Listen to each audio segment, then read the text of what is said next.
Thank you and good afternoon. I hope you all enjoyed the lunch offered by the Minister of Finance. Even though it was late, yes.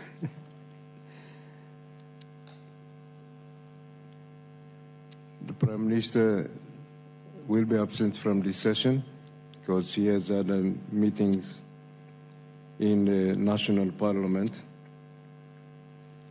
And therefore, we start this meeting now.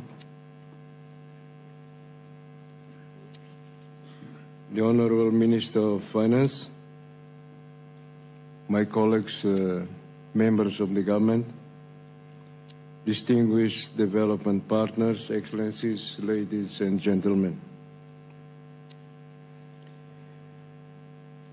Talking about development, in August 2024, the United Nations Secretary General reminded us that Timor-Leste has won the battle for independence, it has won the battle for democracy, now it must win the battle for development.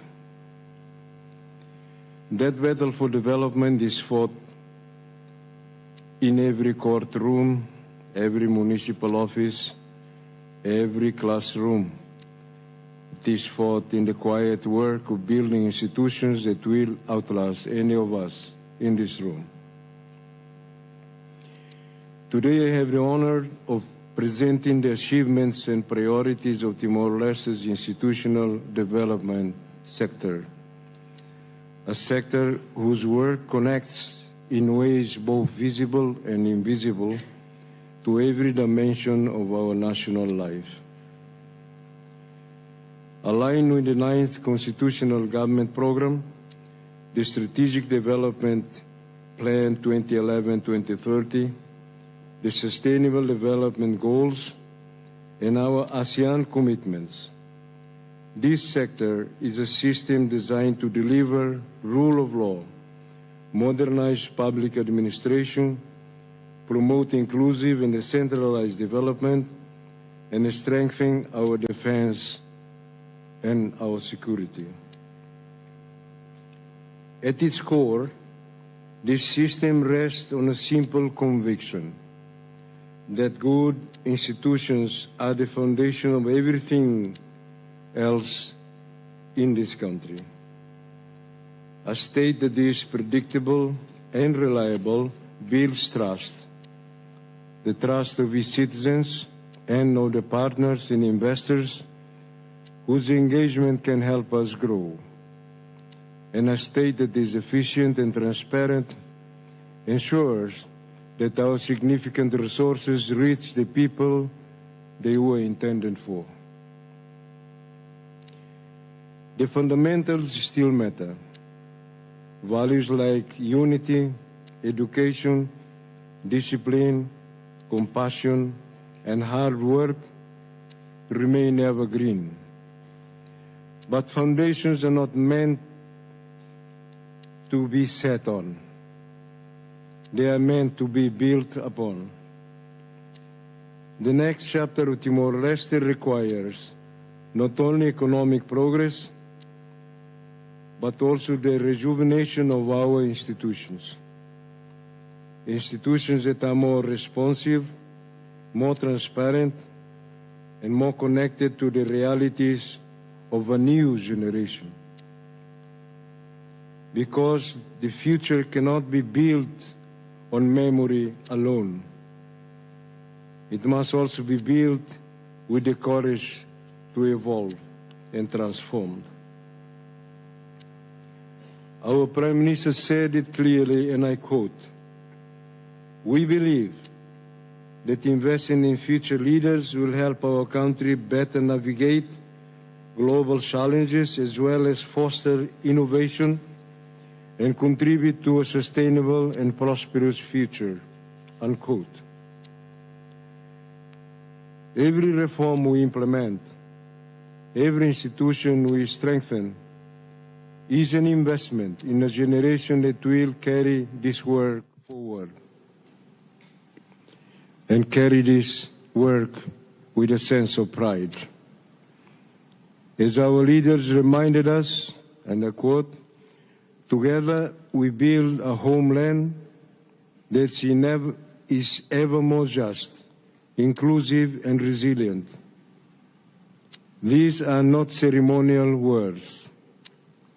They are a contract between the state and its people, between the present and the future. And it is precisely through strong, renewed institutions that this promise becomes real. Let me turn now to what we have built. Our security forces are stronger, our borders better managed, our communities safer. Justice is being brought closer to the people through new institutions, through digital systems, and meaningful reform. Our defense institutions are being modernized and international partnerships deepened. Decentralization is underway across all the municipalities. And on the world stage, Timor-Leste's seat is secure in the G7+, in ASEAN, in the World Trade Organization, in the United Nations, in the community of Portuguese-speaking countries, and in the global climate agenda or climate transformation. As a small island nation acutely exposed to climate change, our voice in that conversation is not only legitimate, it is necessary. These are the building blocks of a state that works for its people, for its region, and for the generations to come. And institutions at their very best do more than govern. They have opportunity that others take for granted elsewhere. This is what institution development means in practice. Not the structures on paper, but conditions in life.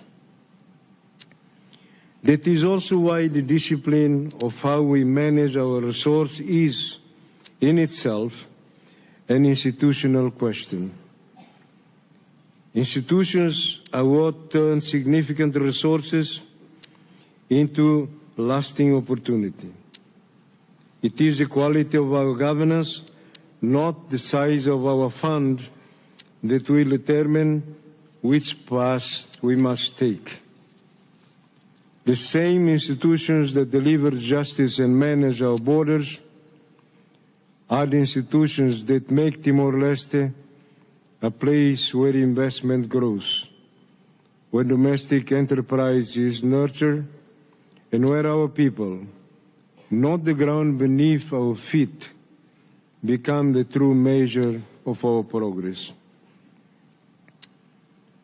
Distinguished partners, our ASEAN membership, achieved in October 2025, is not the end of a long journey. It is the beginning of a new one.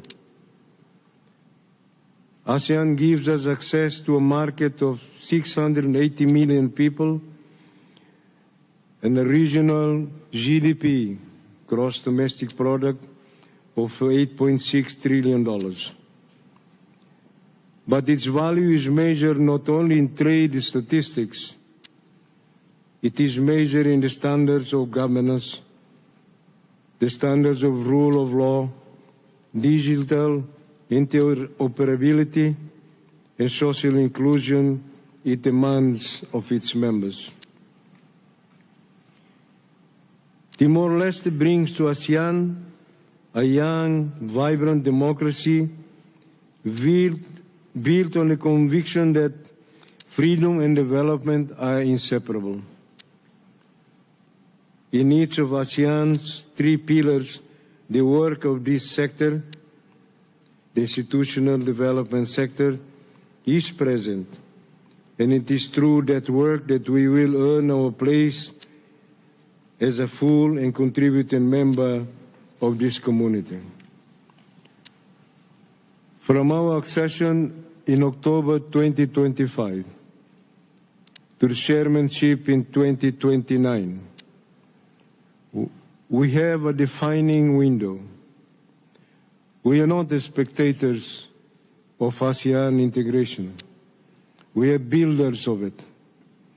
And by 2029, Timor-Leste will assume the chairmanship of ASEAN, which will be a moment that will reflect the confidence that this region has placed upon us.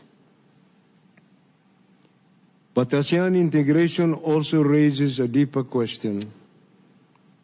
What kind of economy are we building, and for whom?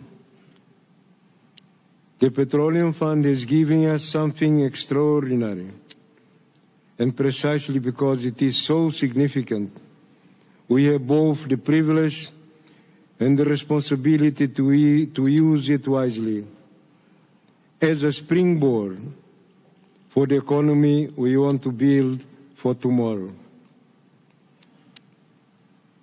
If we could not know whether we would be the leaders in this room today, or the child learning to read in Ermera tomorrow, what kind of economy would we leave behind?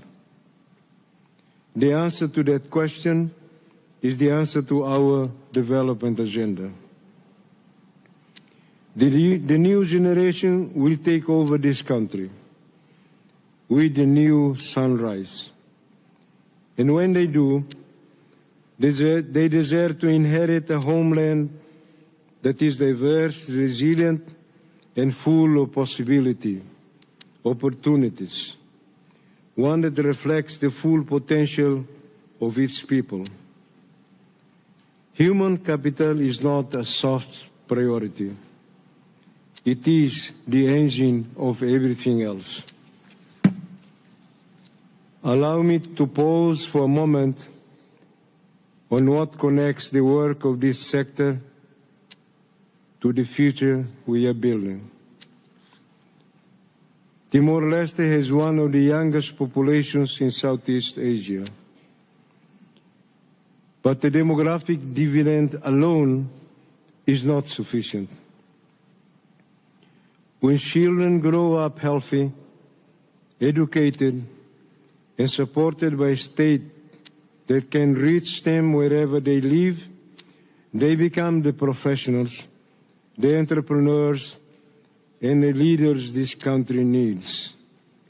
That investment is, for this government, a top national priority. It is also a nation of forests, a nation of coral reefs, a nation of mangroves, and the mountain systems, a living landscape inseparable from the economy we are building. A forest standing feeds rivers. A reef protected feeds communities and drives tourism. Our vast maritime territory and rich waters open the door to a blue economy, sustainable fisheries, coastal tourism, and marine conservation that is already present, waiting to be developed with care, with the right institutions to protect it. These are not environmental concerns separate from development. They are the connective tissue of a diversified, resilient economy. And the digital state ties it all together, not as a modernization exercise, but as an act of inclusion, where the mother in Los Palos can register her newborn without a 3-hour journey, where no vulnerable family falls through the cracks. That is the measure of a state that truly serves its people. None of this is possible without peace, without security, without justice, without democracy, and without the conviction that a nation's greatest wealth is not in the ground or in a fund, but it's in its people. What we owe is precisely that, to our next generation. And on the world stage, our engagement is deepening. In a world reshaped by geopolitical shifts and regional realignments, small nations cannot afford to stand still. They must be present, prepared, and heard. Our voice in the region and in the world is being heard with increasing confidence. Because the best guarantee of our sovereignty and prosperity is the strength of our institutions and the quality of our relationships. Ladies and gentlemen, the institutions we are building today are not for us. They are for those who come after us. For this generation learning to read in Hermera, in Oikusi, in Los Palos. For the young woman who dreams of becoming a judge, a diplomat, a community leader. We build so that when that generation takes its place at the table of nations, that table will be ready for them. The institutions strong, the laws just, the forests protected, and the voice of Timor-Leste heard clearly in ASEAN and beyond in the world. That is the work of this sector, institutional development. That is the work of this government. And that is the commitment we bring to this room today. Thank you. Obrigado, Barak.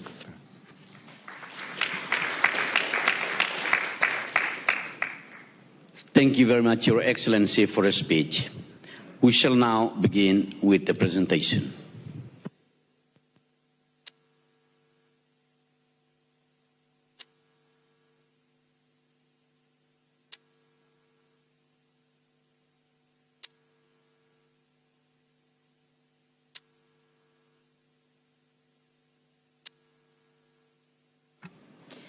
Your Excellency, the Prime Minister, honorable members of the 9th Constitutional Government, distinguished development partners, representatives of international organizations, civil society and private sectors, ladies and gentlemen, boa tarde a todos.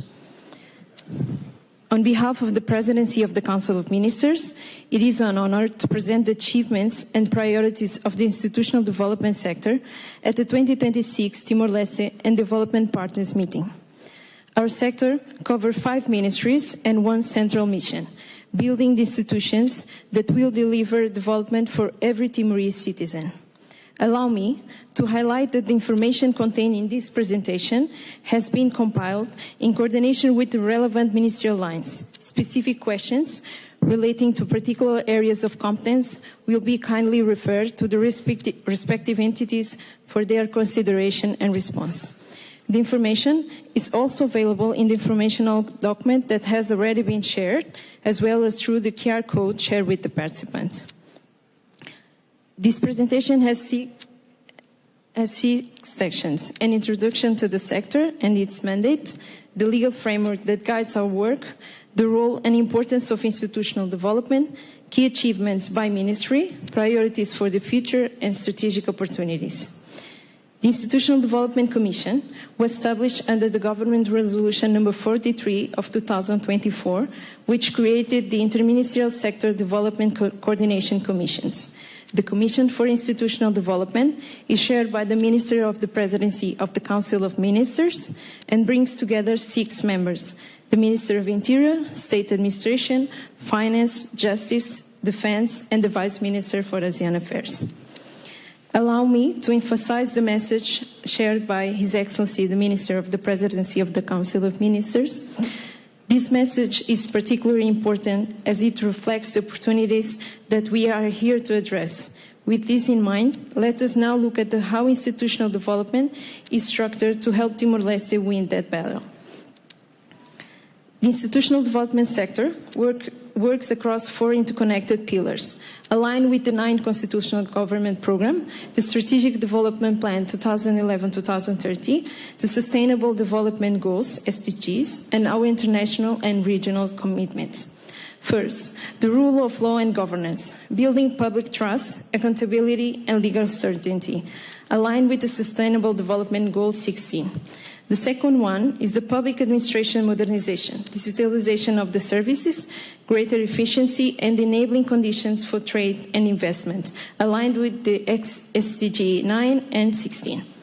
Third one is the inclusive and decentralized development, local governance, social inclusion, and reduce inequalities, aligned with the SDG 10 and 11 and the ASEAN sociocultural community. The fourth one is defense and security development, resilient institutions, crisis response, and national sovereignty, aligned with SDG 16 and 9. Together, the strategic impact covers sustainable economic diversification, good governance, equitable social development, strengthen national sovereignty, and improve quality of life for all the Timorese citizens. Our goal is to build effective, financially sustainable, and resilient institutions that support Timor-Leste's path toward a modern, inclusive, and internationally engaged nation-state. Our results chain is built around 6 objectives: stronger rule of law and accountability, universal access to the justice and civil services, more efficient and financially sustainable public institutions, stronger national security and border management, faster decentralization and local governance, and support for economic diversification through international and diplomatic engagement. These are the goals we track our progress against, and I will now walk you through them ministry by ministry. Let us now take a closer look at the key achievements delivered across the institutional development sector over this period. On the Ministry of Interior, the PNTL, legal framework was revised, border and maritime infrastructure was strengthened, operational capacity was enhanced, and community policing programs were consolidated. For migration services, the organizational structure was approved, a dedicated building was acquired, and the revision of the migration law is underway. For the civil protection, the single emergency number is now operational, and the bilateral cooperation agreements have been signed. On the Ministry of Justice, key laws were approved, the Supreme Court of Justice roadmap was advanced, digital systems were launched, over 326,000 land parcels were surveyed, and the fight against human trafficking was strengthening. On the Ministry of Defense, the Joint Military Academy was inaugurated, the military hospital studies initiated, vessel modernization is underway, the National Defense Institute is being transformed, and international cooperation agreements were signed. On the Ministry of State Administration, the centralization was initiated across all the municipalities, the Balcão Único, one-stop shop, services are being expanded, and preparation for the 2027 elections are underway. On the Ministry of Foreign Affairs and Cooperation, Timor-Leste just joined ASEAN and WTO, holds the pro-tempore presidency of the Community of Portuguese-speaking countries, and the presidency of the Least Developed Countries Group of the United Nations Framework Convention on Climate Change. Hosted the 6th G7+ ministerial meeting in Dili, signed important cooperation frameworks, and maintains diplomatic relations with more than 100 countries. Before turning to the ministries, I would like to briefly outline the role of the Presidency of the Council of Ministers. The Presidency of the Council of Ministers plays a cross-cutting role in the governance, supporting the Prime Minister and ensuring interministerial coordination, legislative coherence, and the monitoring of government decisions. Its work is organized around 3 areas. On government coordination, it ensures the function of the Council of Ministers, strengthens the rule of the law through the coordination of the legislative process and legal support to the state, modernize public administration to e-government and simplification of the process, and coordinates with the National Parliament through the Deputy Minister of Parliamentary Affairs. On public policy, it coordinates and proposes cross-sectoral reforms, monitors and evaluates public policies, supports strategic projects, manages foreign aid in alignment with the national priorities, and promotes institutional reform to strengthen the effectiveness and capacity of the state. And on the transparency and inclusion, it disseminates government information and serves as a spokesperson for the government, oversees media policy with the support of the Secretary of State for Media, promotes gender equality in public policies with the support of the Secretary of State for the Equality, ensures access to the justice and legal translation, and raises awareness of rights, inclusion, and non-discrimination for all the citizens. Looking ahead, the Ministry of Interior's priorities fall into 3 areas. For the PNTL, completing recruitment, establishing the police academy, legal and disciplinary reform, revising the 2030 strategic plan, strengthening crime prevention and border control, road safety and infrastructure investment. For civil protection, building integrated civil protection centers and fire stations, strengthening emergency response and disaster preparedness, and expanding civil-military cooperation. For the migration services, implementing electronic borders and e-gates, upgrading border infrastructure, and strengthening visa services and border control. In summary, security, public safety, disaster response, and border management are moving forward together. The Ministry of Defense has made solid progress across 5 key areas. On the Joint Military Academy, inaugurated on May 2nd, 2026, with 60 cadet vacancies opened and General Officer Promotion course in development. On the Military Hospital, studies have been initiated and a needs assessment is underway.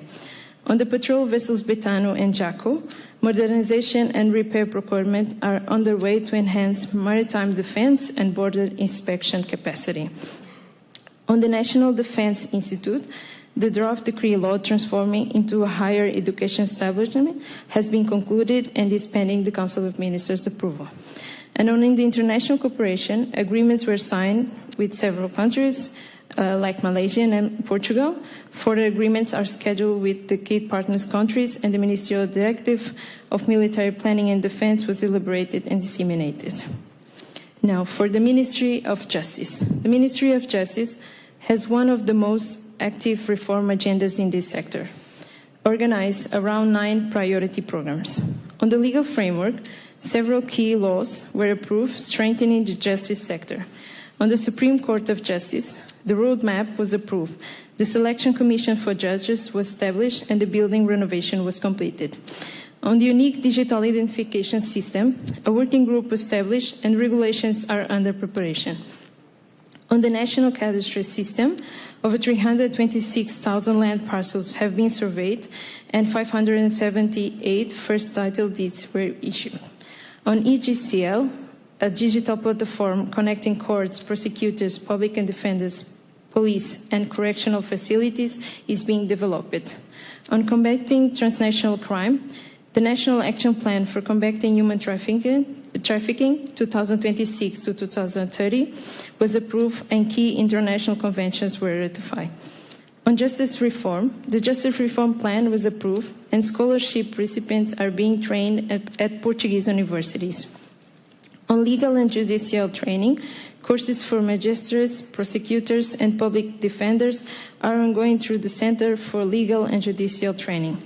On land titles and registry services, 578 first titles deeds were issued and tens of thousands of identity cards, civil certificates, and criminal records were processed. Now for the Ministry of State Administration. The Ministry of State Administration is responsible for bringing effective governments closer to 12 municipalities, 1 administrative authority, Atauru, and 1 special administrative region of Ucusiambeno, 69 administrative posts, 466 villages, sucos, and 2,239 hamlets, aldeias across the countries. On organizing presidential and municipal election, an integrated plan for logistical and administrative support is being developed. Coordination between the Technical Secretariat for Electoral Administration and the National Electoral Commission is being strengthened, and a digital election management system is being created.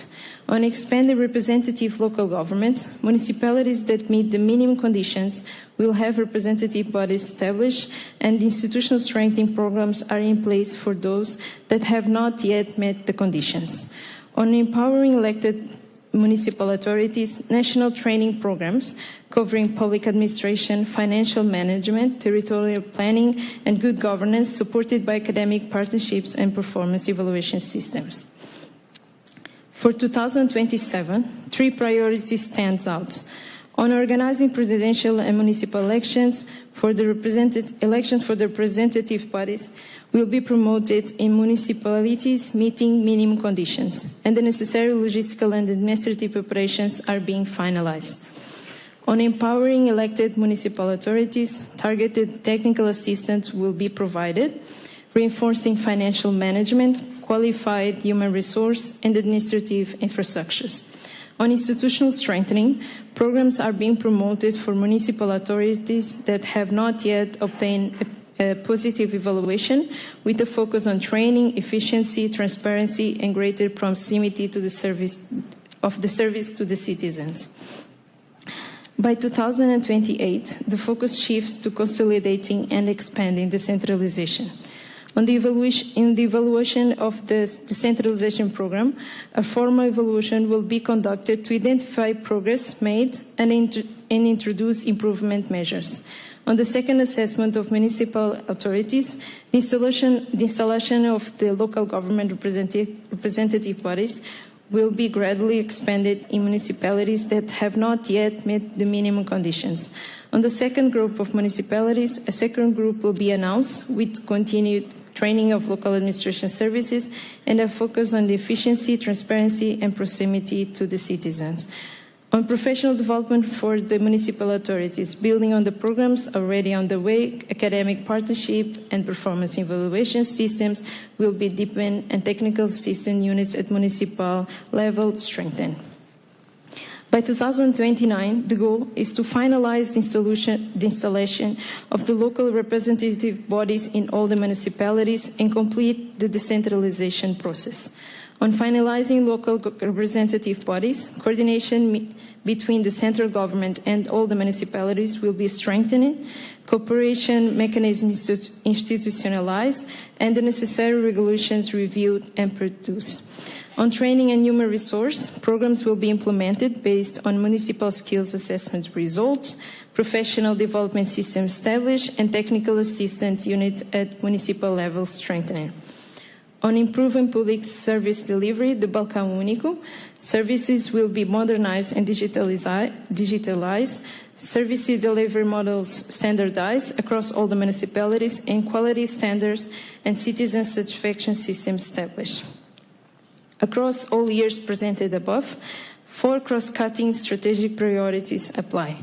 On public financial management, municipal revenue management systems will be strengthened, budget planning and financial reporting improved, fiscal decentralization mechanisms introduced, and transparent public procurement systems implemented. On democratic participation and accountability, participatory planning and budgeting process will be institutionalized, civil society engagement strengthened, transparency increased through open data and public reporting, and local inspection and audit mechanism reinforced. On local economic development, small business and rural entrepreneurship will be supported, public-private partnerships promoted, investments made in local infrastructure, including markets, roads, and irrigation systems, and access to the finance for rural business facilitated. Decentralization is not only a governance reform, it is also an economic development strategy. On the strategic governance priority, local governance will be strengthened by building institutional capacity, autonomy in decision-making, and transparency in local administration, promoting decentralization, decentralized, efficient, and fair fiscal management across all the municipalities. Let us now turn to the Ministry of Foreign Affairs and Cooperation. Timor-Leste has diplomatic relations with more than 100 countries and has consolidated its position as an active and respected member of the international community. On our key priorities, on professionalizing diplomacy, strengthening the effectiveness of the diplomatic missions in line with the national development priorities, and developing a white paper on strategic priorities and international positioning. On bilateral relations, expanding and deepening bilateral relations, promoting cooperation in economic, social, institutional, and technical areas with friendly countries, development partners, regional countries, and community of Portuguese-speaking country members. On the multilateral engagement, consolidating ASEAN integration, expanding Timor-Leste's visibility at the United Nations and global forums, and promoting international law, democratic values, human rights, and peace. On economic diplomacy, positioning the economic diplomacy as a driver to diversification, focusing on exports, foreign direct investment, renewable energy, niche tourism, and the blue economy. On consular services and diaspora, improving consular quality and coverage and establishing protection and support mechanisms for Timorese citizens in the diaspora. On foreign policy unit, ensuring that all the sectoral ministries maintain the unity of foreign policy under the coordination of the Ministry of Foreign Affairs and Cooperation. Let's now look to the ASEAN opportunities. Building on what His Excellency, the Minister of Presidency of the Council Minister, has shared, our ASEAN membership is not only a diplomatic milestone, it is also a governance benchmark. The ASEAN political security community calls for strong institutions, rule of law, and public trust, exactly what this sector is building. The economic community calls for the governance modernization, digital transformation, and a strong investment climate. The social cultural community calls for human capital development, youth empowerment, and citizen-centered services. The work of this sector across all 5 ministries is precisely what positions Timor-Leste to meet ASEAN standards and earn our place as a full and contributing member of this community. Let us now see the opportunities ahead, because this is where the engagement can make the greatest difference. The strategic opportunities identified across this sector and form a shared agenda for Timor-Leste's next phase of the development. Strengthening institutional capacity through targeted investment in judicial training, policy professionalization, civil protection, and municipal administration. Expanding digital infrastructure, building a digital-first government through the unique digital identification system, e-JSTL, and e-governance platforms aligned with the ASEAN standards. Advancing decentralization, bringing effective, transparent governance closer to the communities across all the municipalities with clear milestones through the 2030. Deepening ASEAN integration, progressing toward regional standards across justice, security, trade, and public administration. Professionalizing our security and defense institutions, ensuring a safe nation through the development of the PNTL, FFTL, the Joint Military Academy, improved border management as well as the maritime vigilance. And strengthening foreign affairs and economic diplomacy to diversify our economy and consolidate Timor-Leste's standing as a credible, engaged member of the international community. Taking together, these priorities reflects a government that is built with purpose, investing in the institutions, systems, and people that will carry Timor-Leste for a resilient, sovereign, and prosperous nation-state. As His Excellency the Minister of Presidency of the Council of Ministers concluded, the institutions we are building today are not for us. They are for those who come after us. That is the work of this sector and the commitment we bring today. Thank you. Obrigado, Barack. Muito obrigada.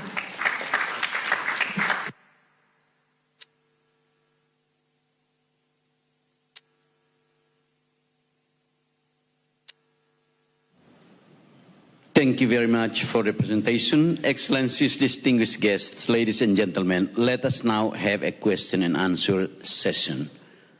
For those of you who might want to raise your questions, please raise your hands and indicate your name and the institution you represent. Thank you.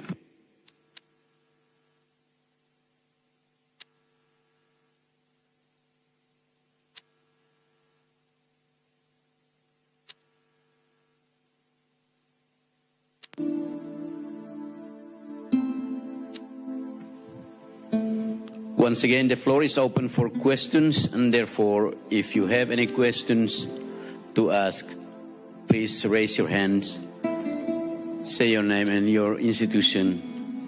Thank you very much. Please go ahead. Good afternoon, Excellencies. Thank you very much, Master of Ceremony. My name is Jemima, Tragedy Affairs of the Embassy of Malaysia. Firstly, I would like to commend the government of Timor-Leste for organizing this session to engage with development partners, as well as to the presenter earlier on into sharing with us what is the institutional development that the government is doing. So the Malaysian government has always been supportive of Timor-Leste's accession into ASEAN and now to continue on with its full integration.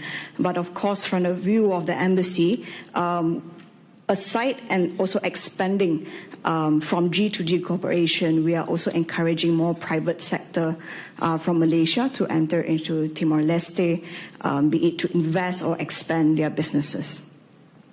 So I have two questions with me. Firstly, I would like to inquire with the government of Timor-Leste in regards of the New York Convention regarding the enforcement of foreign arbitral awards, what is the approach that the government of Timor-Leste is taking. This is to actually gain confidence for foreign investor into looking into what laws can protect them when they are to venture into the market in Timor-Leste. And secondly, in regards to having more foreigners coming into Malaysia, into building the locals, the Timorese, I would like to also inquire in regards to working visas. At the moment, what we have been noticing or observing is that many of our people from Malaysia specifically, they do not receive working visa, and often and not, they have been going in and out of the country. But of course, in order to facilitate better movement, I think working visa seems to be a more plausible approach, and in this regard, we would like to inquire from the government what is the improvement from here forward. Thank you very much. Thank you for the question. Any other question? Maybe the civil society, please go ahead, unless there's any other.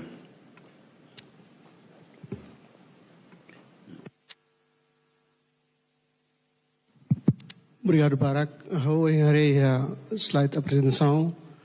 Ora, colhe quando a participação na transparência. Eu belo husu perguntei da tua ajuda a compreensão quando a transparência.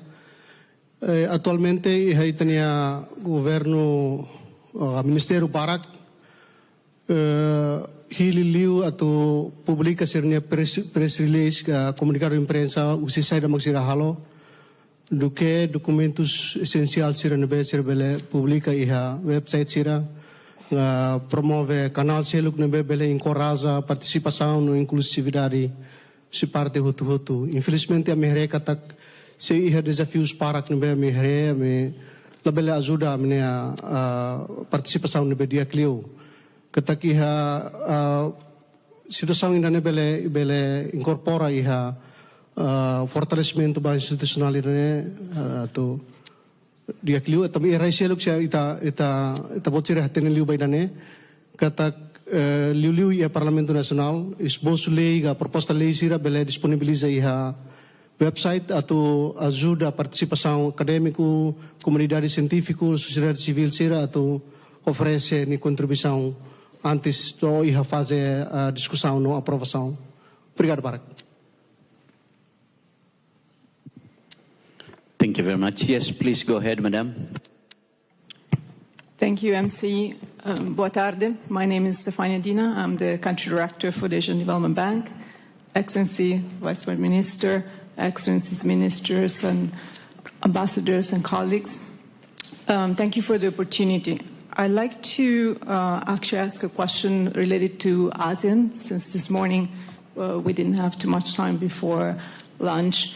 As you know, ADB has been really honored to be part of this journey to accession, and we are very impressed by not only the big milestone of joining ASEAN, but also, what was presented this morning. So the great achievement and progress on the different economic agreements that are, of course, the result of an amazing leadership from the government and from MENAC and many other ministries.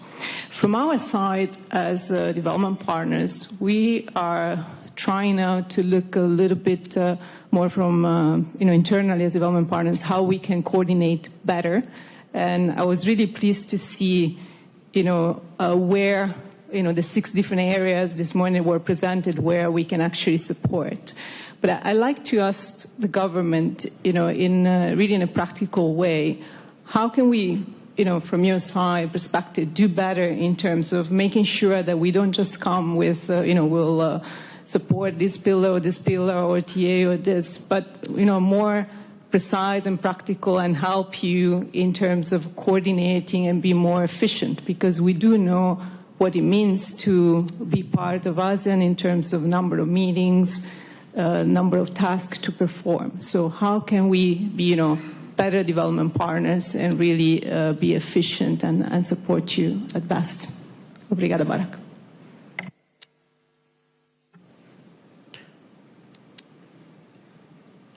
We have had 3 questions, so I think it will be good if we can get responses, then we can proceed to the next round of questions. Thank you.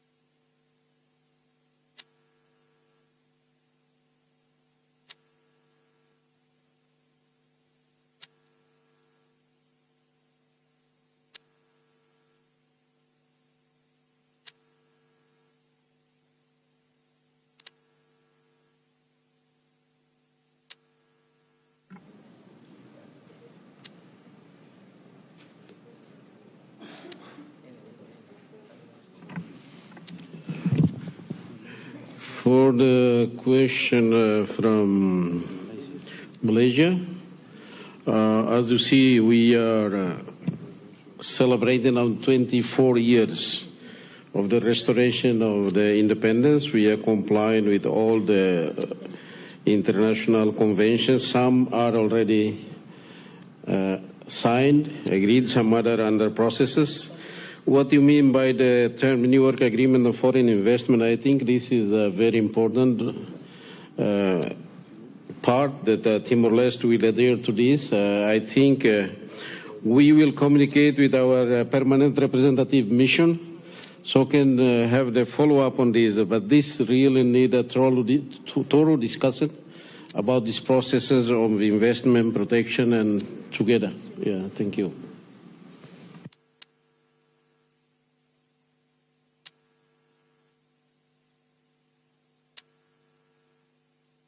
Vice Minister Milena, anything about this in terms of the investment?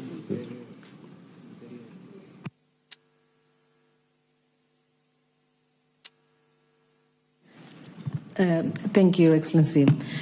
For these particular questions on the 1958 New York Convention on the Recognition of Enforcement of Foreign Arbitral Awards, I don't know if you would like me to answer, or maybe I should give the floor to Minister Azul Pereira to answer this question. But let me just elaborate on other key core economic agreements that Timor-Leste is party to, which following the international standard, following WTO rules-based multilateral trading system, as well as ASEAN. We understand that there are issues that we need to address. This is precisely why we have put in the presentation on some of the reforms that we need to do, making sure the investment enable environment or even trading goods or services should be in place so to push the investment in the countries. Those key economic agreements that we are now party to, in a way, will support us to making sure our climate for investment is getting better in the future. Right now, we have, as you have seen in my previous presentation, we identify certain technical assistance to ensuring that at the moving forward, Timor-Leste will be at least provide certain climate for investments, which more favorable and following international standard and regional key economic agreements. Perhaps I could only elaborate this more, and I think on visa arrangement, perhaps here we have our Minister for Interior. I'd like to answer that question. Thank you very much.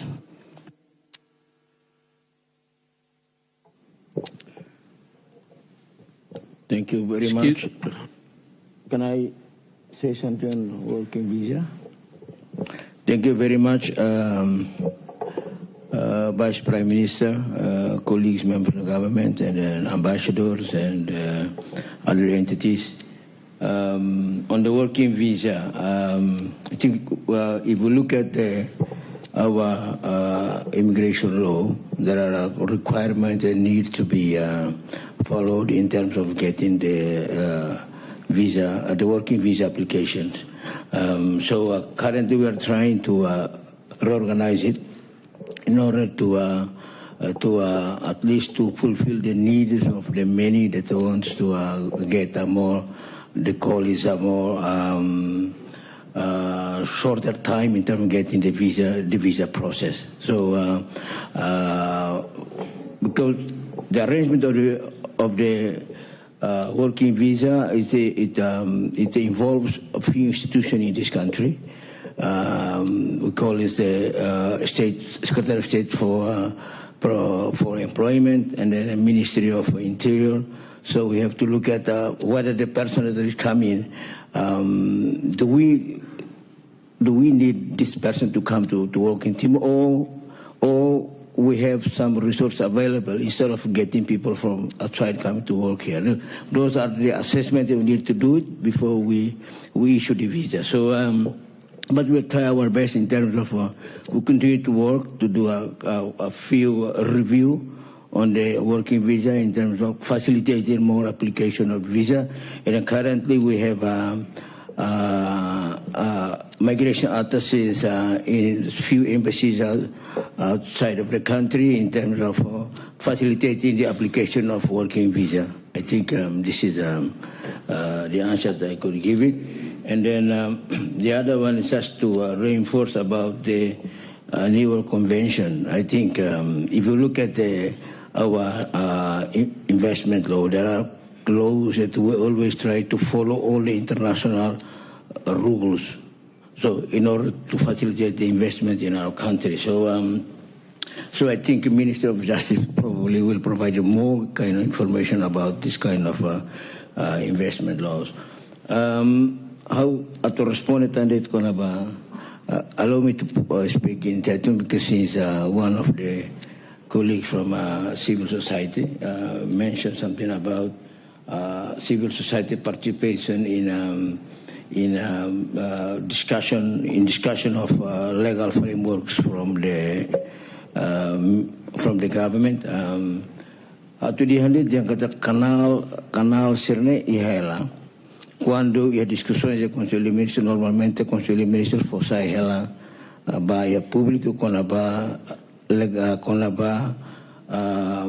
lei ou proposta de lei de bem que aprova ia Conselho de Ministros, ou ela apresenta baia Parlamento para a discussão e o Parlamento mos ia ela sessão de cada comissão que sempre bolo sociedade civil atau participa forse na opiniões. Anexaremos o Decreto-Lei aprova o Conselho de Ministros, normalmente antes de lo riba Conselho de Ministros debate e a consulta deve alargar o Tldpm com instituições relevantes, incluímos sociedade civil. Bahwa a questão sebenarnya falta de maka itania coordenação de dia dalbara convida la moço, então pronto. E dan sana maka dalbara itu convida la moço, então diangkat la ia coordenação mais sempre e mecanismo ne sempre o governo usa para o rebelde rona sociedade civil ni Hanoi quando va proposta de lei da NP magatu lei ou proposta de decreto-lei NP atau karak aprova hurine regulariza itenia lalau ya itinerai nebe Hanoi idan direito. Obrigado.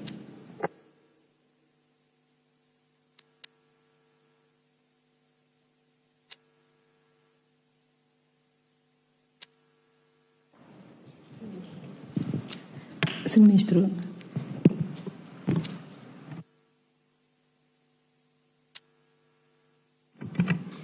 I would like to add a bit more on the issue raised by Malaysia after discussions with the Minister of Finance. This is really very important for Timor-Leste. Should first ensure that its courts and public institutions understand this convention's main duty. This is very important for us. To enforce valid foreign arbitral towards and arbitration agreements. And it should also make sure that domestic law clearly aligns with the convention. So we are in a process of getting to know, and it really requires discussion before getting into there. Thank you.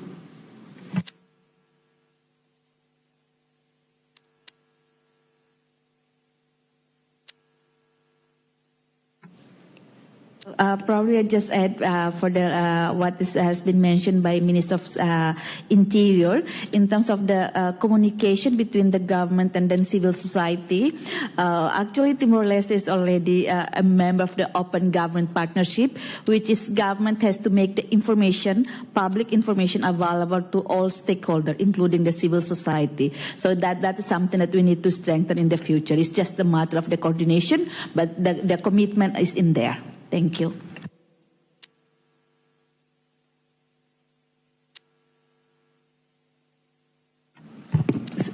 Ministro, if I may take the floor again to respond to the questions raised by ADB representative.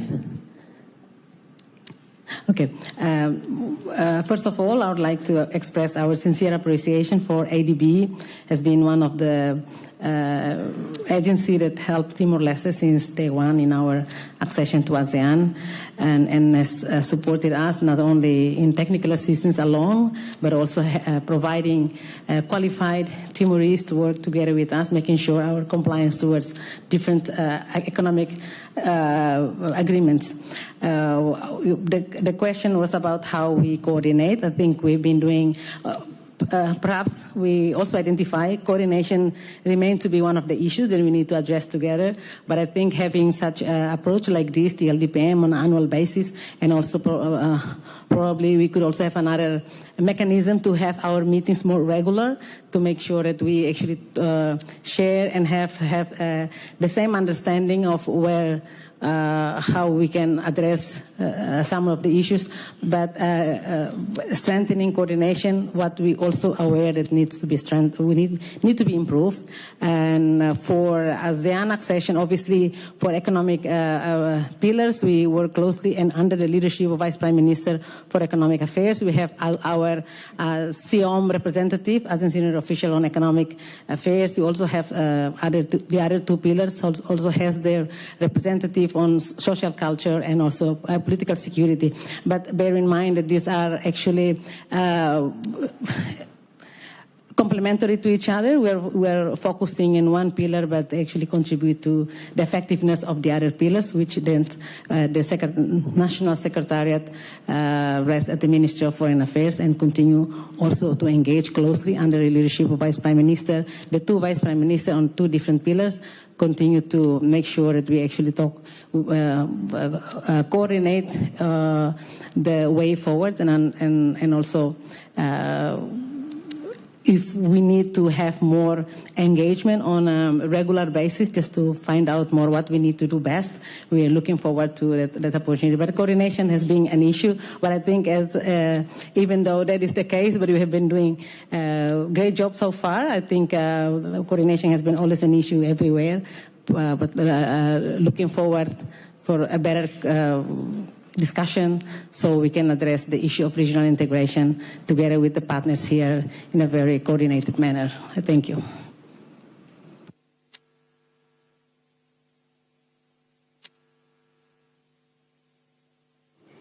If there is no further responses to the previous questions, we would now proceed to the second round of the questions. So any of you who might have a question to ask, please go ahead. The World Bank again, please. Thank you. All respects to Excellency Vice Prime Minister, also Minister for the Presidency of the Council of Ministers, Minister of Finance, and all members of the 9th Constitutional Government. I have a question related to e-government and digital transformation. I think, Excellency, in your remarks, you highlighted digital technologies as a tool for modernization, efficiency, but also fundamentally for inclusion. And so I wanted to ask about what is the approach in terms of coordinating e-government initiatives and digital development across government institutions and how that's integrated into the institutional development process. And then related to that, whether you have any perhaps advice or guidance to development partners in terms of the priorities for support or how we could make our support in this area more effective in the future. Thank you. Thank you very much. Any other question?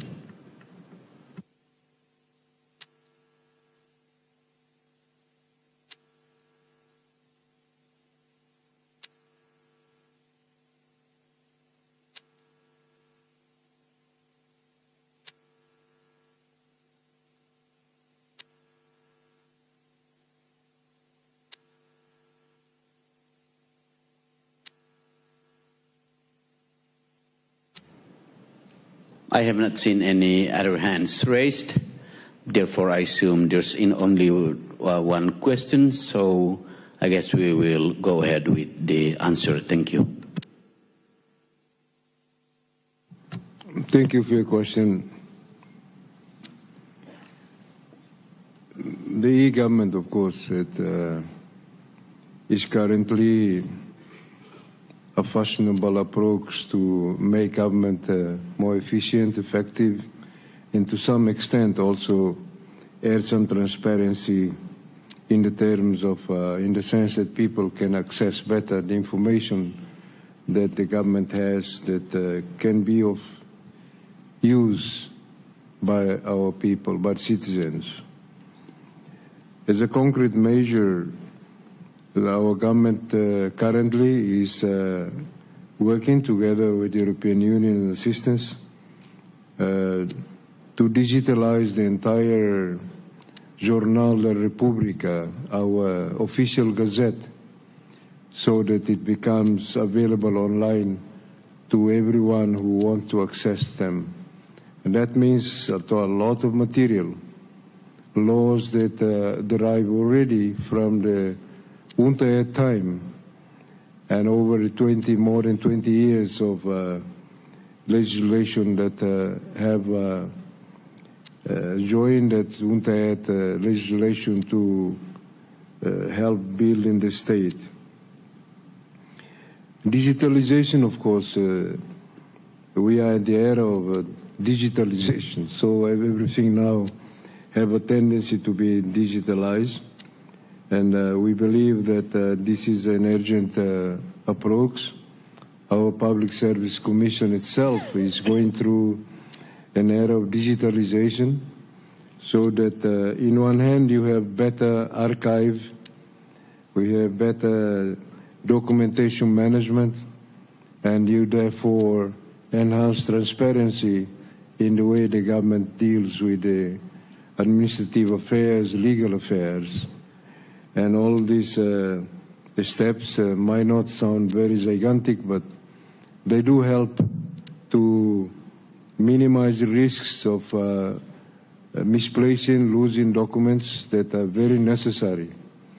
We recently, Minister of Finance itself, have sponsored an auditing by Ernst & Young of our whole system of administration, targeting key ministries.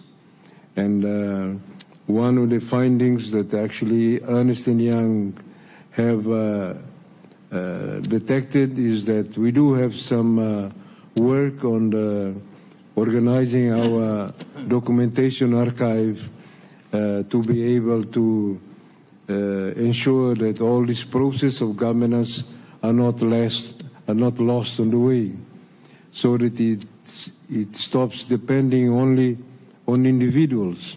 Because whenever we substitute the public servants from a department, the institutional memory may go away with that person.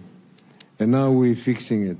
We are working hard to fix it because we understand that it's not only administrative needs, it's actually the history of our own nation building that we need to protect. I hope this helps to answer your question. Thank you.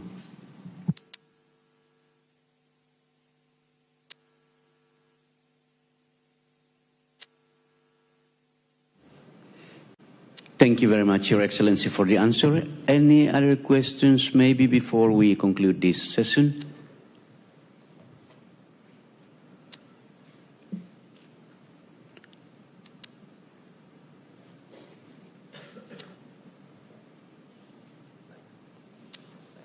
I hope we have not fallen asleep because the room is getting a bit cooler. Anyway, since we don't have any further questions to be asked, we will now proceed to the next presentation, which is the last presentation for the day on the economic development sector, led by His Excellency Mr. Francisco Calvo-Adilay, Vice Prime Minister, Minister Coordinator for Economic Affairs, and Minister of Tourism and the Environment. The presentation will be done by Ms. Cipriana Joana Freitas and Ms. Isaura Sarmento. Before the presentation, His Excellency Vice Prime Minister will deliver a quick speech. Thank you. A very good afternoon to everyone. Dear colleague, Excellency Member of Government, Excellency Ambassadors, distinguished development partners, Excellency Representative of the United Nations International Financial Institutions, private sector, civil association, academic, and especially to ADB and World Bank. It's truly an honor to open this afternoon session of the Timor-Leste Development Partner Meeting under the theme of promoting inclusive and sustainable economic growth through sound policy, innovation, and strong partnership. I want to begin by expressing our profound gratitude for your continued partnership and solidarity, which are essential as we work together to promote sustainable development, resilience, and shared prosperity for the people of Timor-Leste. We meet at a time of profound global uncertainty. The world today is far more interconnected than it was even 200 years ago. A ripple in one region quickly becomes a wave for all of us. Geopolitical tension, particularly in the Middle East, serve as a stark reminder of this vulnerability. With the strength of the Hormuz, the Suez Canal, the Panama Canal, even especially the Malacca Straits handling 30% of all global trade, any disruption in field globally. These challenges are not. The states have repeatedly a global with a price wide tension involving, these challenges are particularly reserved for small island developing states like Timor-Leste and also some of the small states, where increased fuel costs, inflation, and risks of food security directly impact our economic stability and the livelihood of our people. Despite the global challenges, we remain vigilantly optimistic. Our non-oil GDP achieved projections of 4.6% in 2025, up from 4.3% in 2024, reflecting steady progress, fueled by public investment, supported by petroleum fund, and gradually increasing private sector engagement. Furthermore, our inflation remains strong and stable, currently at 0.72%, yet structural constraints persist, and we recognize that sustainable development requires sustainable effort and effective collaborations. Our economic priority focus on sectors with significant growth potential, including agriculture, fishery, tourism, and renewable energy. Agriculture, which remains largely subsistence-based, is benefiting from improvement in irrigation, extension service, and rural infrastructure that promise to increase productivity and food security. Meanwhile, fishery reform aims to promote sustainability and improve value-added processes, enhancing both livelihood and export potential. Tourism, particularly within the blue economy, offers substantial opportunity, but requires better connectivity, skill development, and investment to fully realize its benefit. In all these areas, long-term partnerships are vital to jointly address infrastructure and capacity gaps and to promote sustainable value chains.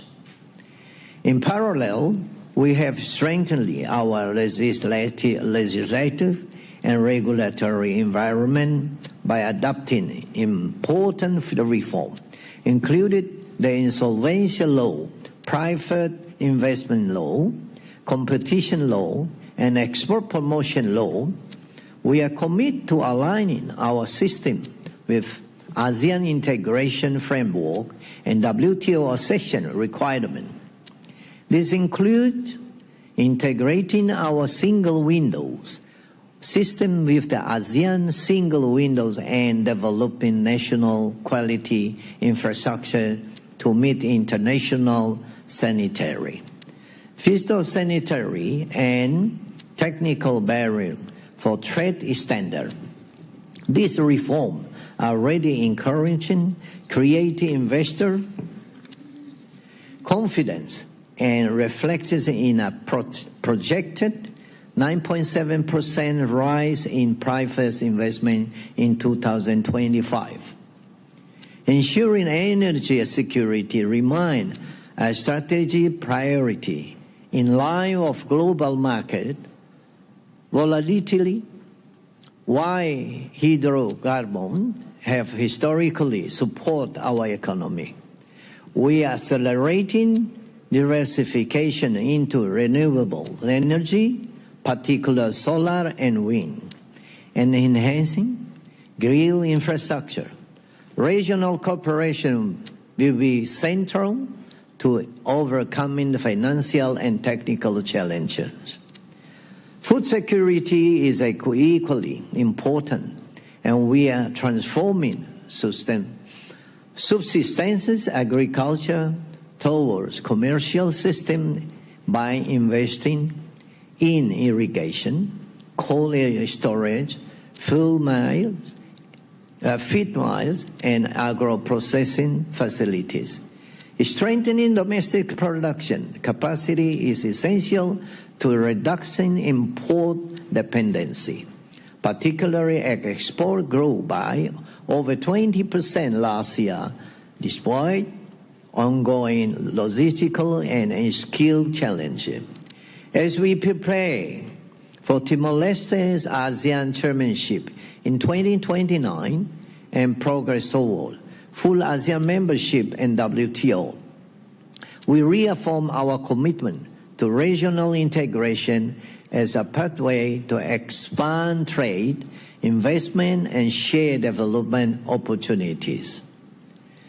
To maximize the impact of development cooperation, alignment with our national framework included the Strategic Development Plan 2011-2030. Nationally determined contribution, the National Adaptation Plan, the sectoral strategy is imperative. This ensures that external assistance complements and strengthening national systems rather than duplicating existing effort.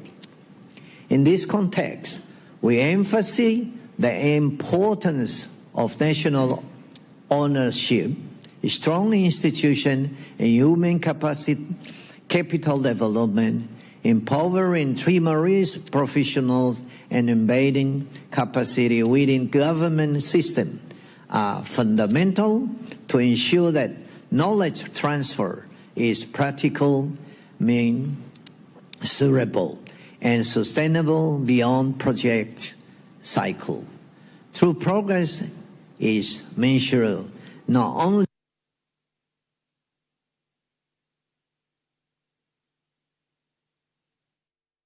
capability with building. Ladies and gentlemen, all ambassadors and our good partner,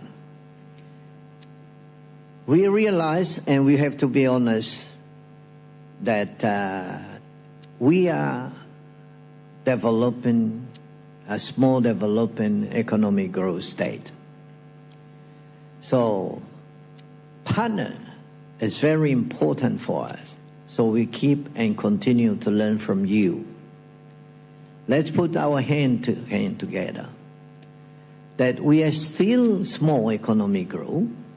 So despite the confidence, our future, especially after our full accession to ASEAN and also WTO, is one of the most dynamic, let's say ASEAN is one of the most dynamic regions.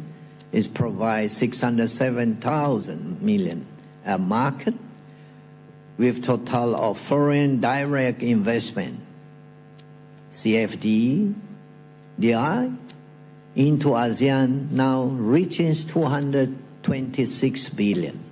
But Timor-Leste just become a full member less than 1 year. So we have to be honest that we still have to learn. A lot of it have to be done. With you, we are present today, all the partners here, we try to do wherever we can. So on behalf of my government, I would like to say thank you for all your support. Let's wait until 2029. But as Indonesia say, if someone take off, the government changed, we don't know. But what state is state, wherever, who is coming for the 2029 to replace or to replace this government, we all confidence and also commit to work together with you. One of us, or two of us, or many of us will go, but the other Timorese will come. So everything will continue. The state G2G will continue. So I'm confident that our accession to ASEAN and our chairmanship for ASEAN will not be changed. I thank for all ASEAN's friends, our ASEAN family, and also all of you here. With this, I conclude my intervention. So apology. If there is something that I miss, I will have the too technical to explain to you more detail about this afternoon section. I thank you very much and looking forward to our discussion and strengthening our partnership further. Thank you very much. Thank you very much, Your Excellency, for the speech. And with that, I'll now give the floor to Ms. Cipriana Joana Freitas da Silva and Ms. Isaura Sarmento to take us through the presentation.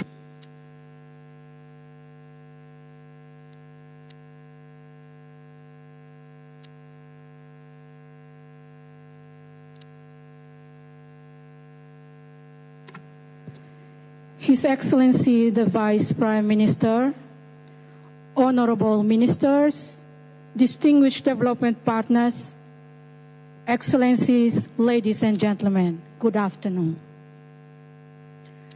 Today, we are honored to present the work and progress of the Office of the Coordinating Minister for Economic Affairs and its line ministries, under the theme Promoting Inclusive and Sustainable Economic Growth through Sound Policies, Innovation, and Strong Partnerships.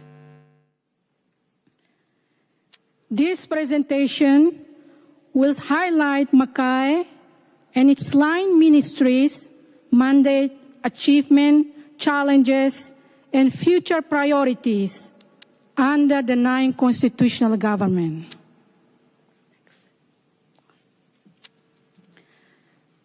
Ladies and gentlemen, Mackay was first established under 6th constitutional government to support the Prime Minister in coordinating and supervising economic policies.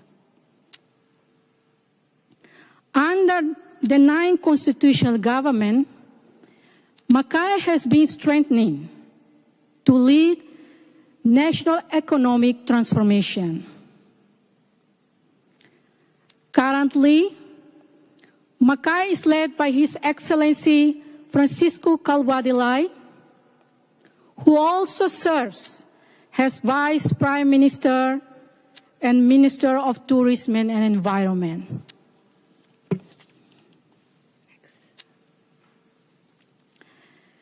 Distinguished development partners, Mackay's mandate focuses on 5 strategic areas.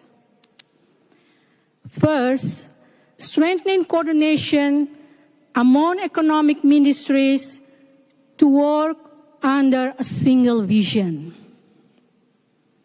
Second, promoting economic diversification beyond petroleum.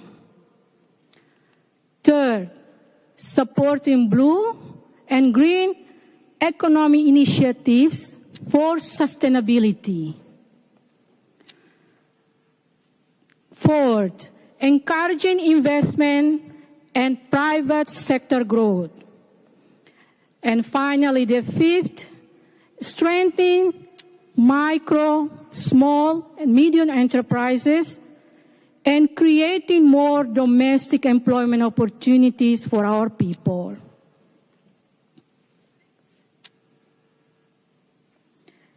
Under Mackay, there are 7 line ministries.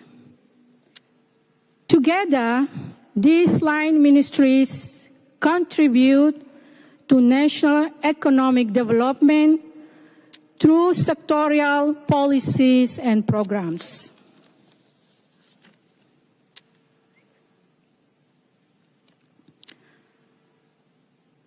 Mackay's progress and challenges. Mackay has achieved important progress in legislative reform procurement compliance, and digitalization of archives. We also supported micro, small, medium enterprises and women entrepreneurs through training and modernization programs. However, challenges remain, including procurement system limitations, infrastructure constraints, institutional capacity, and bureaucracy delays.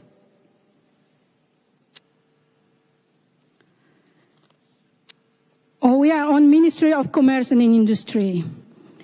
The Ministry of Commerce and Industry advanced commercial licensing reforms and promoted national products through digital platforms such as Made in Timor-Leste. Important cooperation was also strengthening with international partners, including World Intellectual Property Organization, Japan International Cooperation Agency, and ASEAN Working Group on Intellectual Property Cooperation. Main challenges include land availability for industrial zones, customs adjustment for bonded storage, and financing access for enterprises. In tourism, ladies and gentlemen, infrastructure development continue across several municipalities, while hospitality and culinary training programs supported local capacity building. In the environmental sector, climate resilient initiatives, waste management programs, and environmental license system were strengthened. The main challenge are implementation capacity, coordination with government policy, and increasing public environmental awareness. I'll pass to my colleague, Mrs. Zaura Sarmiento, to continue our presentation. Thank you very much. Since it's been a very long day, I will make it as quick and as direct as possible. Let's turn to the Ministry of Agriculture, Livestock, Fisheries and Forestry. It is the sector that closest to our people's daily life. I would like to focus or highlight the first 4 figures. It tells us about the food security. So as of now, the rice production and corn production respectively reach over 150,000 tons, and corn production reach over 90,000 tons. For the export and also the blue economy, we have exported seaweed to Indonesia and Japan, over 70 tons. And for the climate resilience, the ministry has planted 50,000 mangrove trees along our coast to protect our coastal ecosystem. But beyond these numbers, the ministry has also supported the local farmers by distributing seeds, distributing organic fertilizers, and fruit trees. Not only that, the ministry also has expanded cacao, coffee, vanilla, and cashew plantations.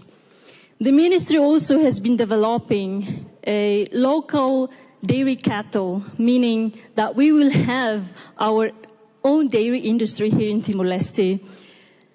The ministry also has been working on the animal vaccination campaign.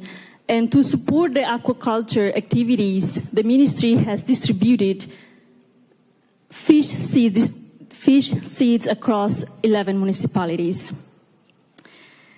But here is where we need our partners.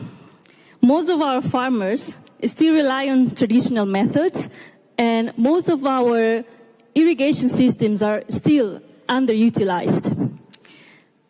Therefore, modernizing them is a clear opportunity for partnership.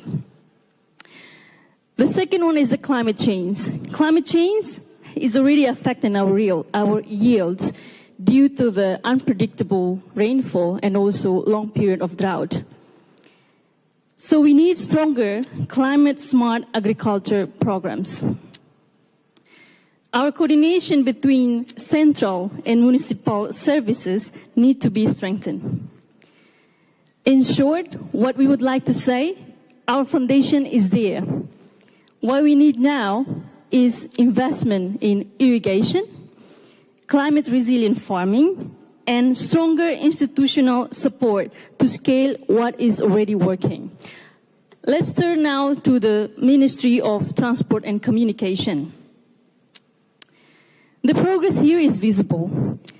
We are rehabilitating and also expanding the President Nicolau Lobato International Airport. We also we're going to construct a new passenger terminal. Both are backed financially by ADB and JICA.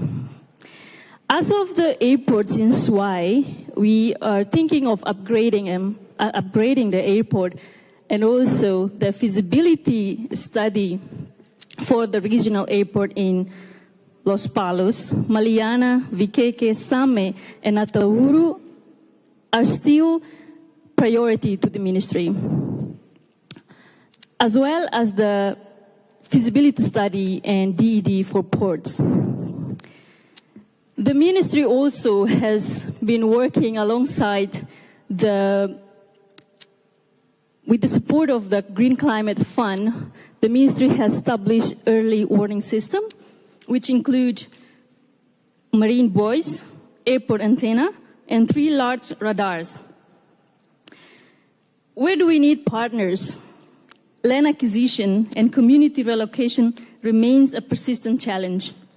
Therefore, partners with experience in community engagement and resettlement frameworks can add real value to this. Rising construction material costs are also stretching every project budget. We need stronger interinstitutional coordination support. And the radar installations carry high transport and logistic costs to remote sites. In short, we have the plans, we have the designs, and also the locations. But what we need is financing, technical expertise on resettlement, and logistic support to deliver on time and on standard. Let's now move on to the Ministry of Petroleum and Mineral Resources. It is one of our biggest strategic sectors. The Tasimane project continues on South Coast. Construction of the Swai supply base is also advancing. Major highway segments in Jumalay, Betano, Uma Berloik, and Natarbora are under design and construction. The ministry is actively promoting the development of the Greater Sunrise gas field, as well as the exploration of the petroleum, mineral, and geological resources. This is the sector that has the greatest funding needs, and it also comes with the greatest opportunity. The financial scale of Tasimane requires careful management and creative financing. Securing the Greater Sunrise pipeline route to Timor-Leste remains a national priority that benefits from international advocacy. We need equipment, we need materials, and also skilled human resources to support exploration. And funding to support municipal level development remains very limited. In summary, partners can help us in 3 concrete ways: co-financing infrastructure, building technical capacity in petroleum and geological sciences, and supporting our position on Greater Sunrise. Let's move on to the Forte, the Secretary of State for Vocational Training and Employment. Let's now focus on these 4 figures. It tells us about our workers overseas. In Australia alone, we have over 12,000, and in South Korea, over 2,000. 71 workers in Japan and 10 workers in New Zealand. These numbers, they don't only tell us about the remittances, but it also tells us about the skills, also about the experiences, and about the exposure that will shape the workforce here in Timor-Leste in the coming years. Domestically, Tldpm has supported 101 self-employment groups across every municipality, delivered business management training to women and vulnerable groups, including survivors of violence. Tldpm has also trained over 7,000 youths in administration, hospitality, and agriculture. And also, Tldpm has verified labor contracts for more than 9,000 workers. Despite all of this achievement, Timor-Leste still remain one of the highest in Southeast Asia when it comes to the unemployment rate. Hence, where we need partners is clear. Financial limitations are constraining our ability to scale what is already working. We need continued investment in institutional and human resource capacity. And we need partners to help us modernize our policies to reflect today's global labor market, particularly in destination countries that may open new pathways for Timorese workers. What we really want to say is that the programs work. We need partners to help us go bigger, reach more youth, and open new destination markets. Let's move on to the SECOP, the Secretary of State for Cooperatives. It is one of the most encouraging sectors in our economy. As of today, 261 cooperatives have been established, which has involved 41,295 people with accumulated capital of $21.67 million United States dollars. We have cultivated 59.05 hectares of Bafo Kairala, which is also known as sorghum. And it has produced about 60 tons. And honey production groups are yielding 5,700 liters per season. We have established 15 secondary federations, 2 national credit federations, and the National Confederation, or CNCTL. We have also signed MOU with World Vision, ADRA Timor-Leste, Blue Ventures, and the Chamber of Commerce. But the cooperative sector is held back by clear gaps. Basic infrastructure and productive facilities are still limited. The commercialization of cooperative products needs serious support. Our cooperatives produce, but they often cannot reach markets at scale. We need partners with expertise in downstream processing, turning raw materials into higher value products, and we need to invest in permanent staff to support them. In short, cooperatives are growing. To unlock their full potential, we need partners on market access, processing facilities, and product commercialization. So before we close, let me bring everything together, not by listing what we have done, but by being direct about where development partners can make the greatest difference. There are 3 big gaps where partnership can transform what we're building. The first is financing for productive infrastructure. Across every ministry I've spoken about, agriculture, transport, petroleum, cooperatives, project exist, plan exist, design exist. What we need is co-financing to deliver them at scale and on time. The second is institutional and human capacity. Our biggest constraint is not vision. And as His Excellency Prime Minister has mentioned, it is people. We need partners who invest in our public sector, training, technical assistance, and long-term capacity building. We need this in every ministry, but most urgently in agriculture, in petroleum technical sciences, and in cooperative management. The third is climate resilience and the blue and green economy. Timor-Leste sits on the front line of climate change. Our mangroves, our seaweed exports, our irrigation systems, our early warning system, these are not separate projects. They are one strategy. Partners with climate financing, green technology, and blue economy expertise are essential to making the strategy real.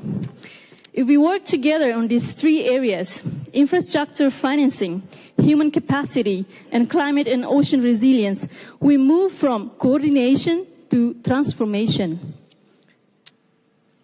To close, let me return to the message we opened with.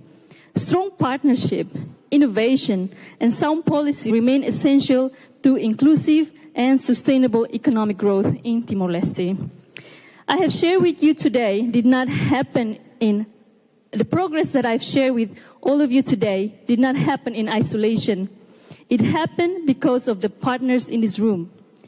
And the gaps I have just named are not weakness. They are invitations.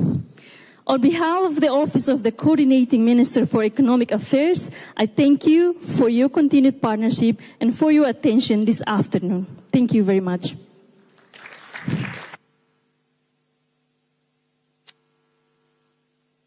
Excellency, Prime Minister, Ministers and partners, this is the end of our presentation. Despite all challenges posed of global instability and internal structural constraints, Timor-Leste stands at the essential moment of opportunity to accelerate transformative, inclusive, and resilient growth.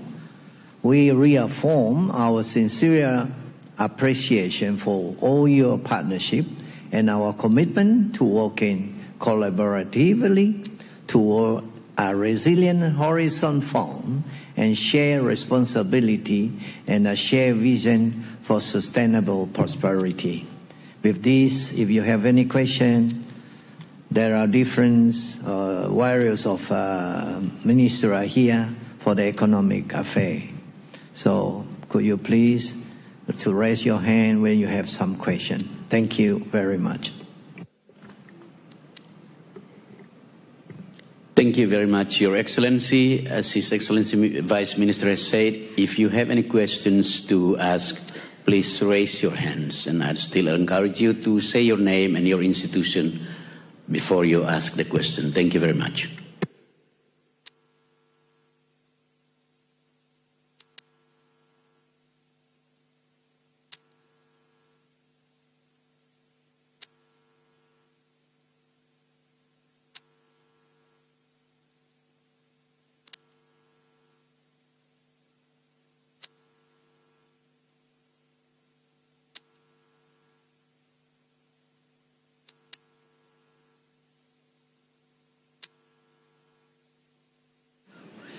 I really hope I have not seen any hands raised because the presentations were clear, not because of the room getting cooler.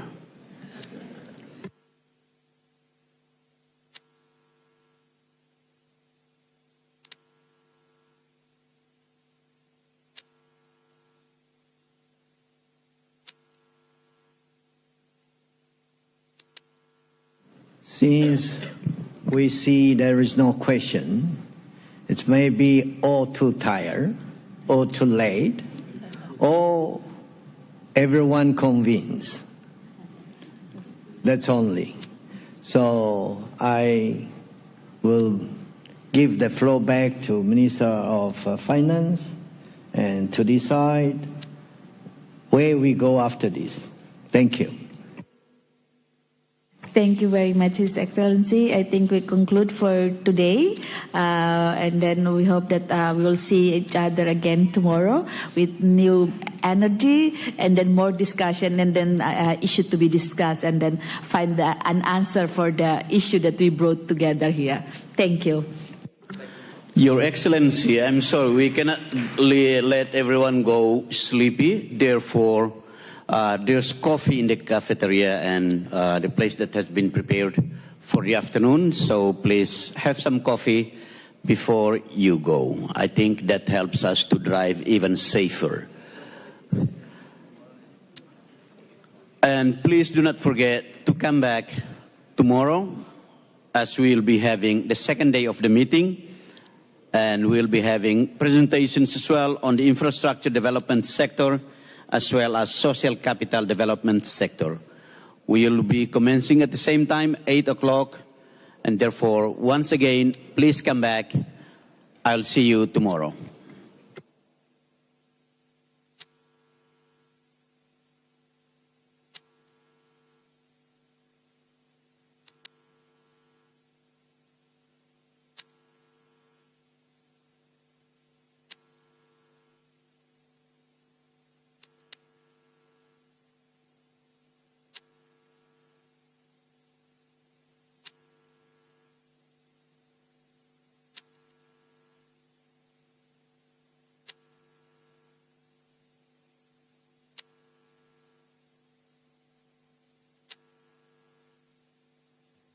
Ouvintes no telespectadores Rádio e Televisão Timor-Leste, nessa ita acompanha uma apresentação tópico rua, apresentação rua, deve que ita foi acompanha liuba, liu se desenvolvimento do setor institucional, nomos desenvolvimento do setor economia, deve que apresenta o ministro presidente do Conselho, ministro Azul Pereira, nomos vice primeiro-ministro Francisco Calborilai.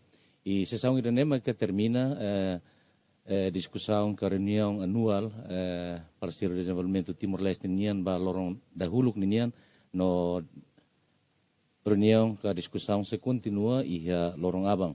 Também maluk ouvintes nos telespectadores Rádio e Televisão Timor-Leste ami selori tabotira bai na fatinha salão que relacionado com o Ministério Finanças nian atau bai a fase encerramento nian que final ini balorong idauhin e a minha transição direta se continua halau e lorong aban ini.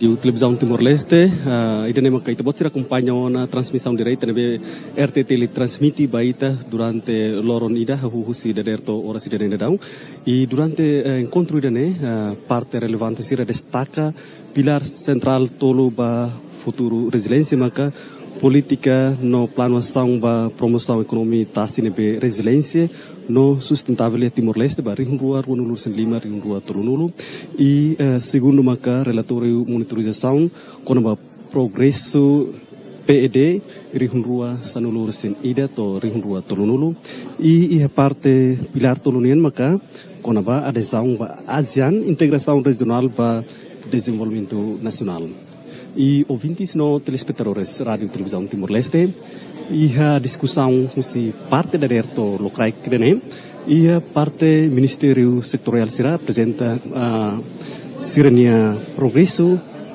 ba liu pilar central tolo no ia no ia perguntas se Parseiru Dezenvolvimentu será não tan resposta mos se Ministério relevante será e participa ba loro no hinian maka se setor privado e Parseiru Dezenvolvimentu será representante se nação membro Parseiru Dezenvolvimentu quase ruanulu recente maka participa direita e sessão Enkontru Parseiru Dezenvolvimentu nian e ouvintes no telespectadores Rádio e Televisão Timor-Leste e a discussão no dene se continua baia loron abaninian hodi hare liu baia pilar central tolo nebe maka ohen ami menciona e a discussão no dene atu hodi sai referência demos ba implementação plano baia Ekonomia Azul nebe maka se implementa tambah prioridades governo não no governo constitucional ini maka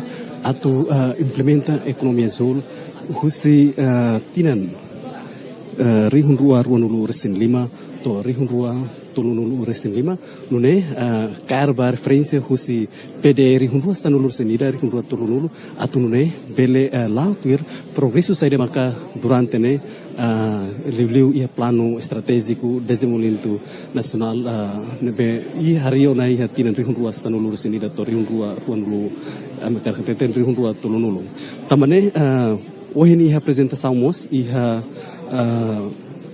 equipa husi avaliação monitorização ba PDE nebe mak sira apresentamos progresso liu implementação hirak nebe mak durante tinan sanulu ba iha PDE ninian e husi referência dene maka ba futuro se atu implementa ba plano ekonomi Azul nune bele foto referência hirakne hodi hare ba futuro ninian e além de dene e hemos kuliah com ba Integrasaun Timor-Leste ba e ASEAN ninian e hebe discurso primeiro-ministro ninian mos cita ona com ba sucesso nebe maka Timor-Leste conquista ba sai sucesso no dar membro ASEAN ninian tamane maka esforço bot nebe maka Timor-Leste ora sendau ka iha hodi nune bele serviço mutuo Parseiru Dezenvolvimentu sira hotu atu bele hareba futuro Timor-Leste dan maka prospero liu nune ema hotu bele mai investe iha Timor-Leste tama Timor-Leste o indoron tamane iha organização regional sira nebe maka nessa Tldpm ASEAN nomos iha organização OMK ninian tamane ouvintes no telespectadores rádio televisão Timor-Leste discussão ni dene se continua ba loron aban se nafatin Parseiru Dezenvolvimentu sira nomos ministério relevante sira tu halo discussão continua tamane telespectadores no 20 rádio televisão Timor-Leste e dane maka transmissão ba loron ohinian husi salão auditório kairela sana guzmão Ministério Finanças dele hau laurendura zahaba no equipe de serviço filaikas ba estúdio central pode acompanhar informação sira seluktur mai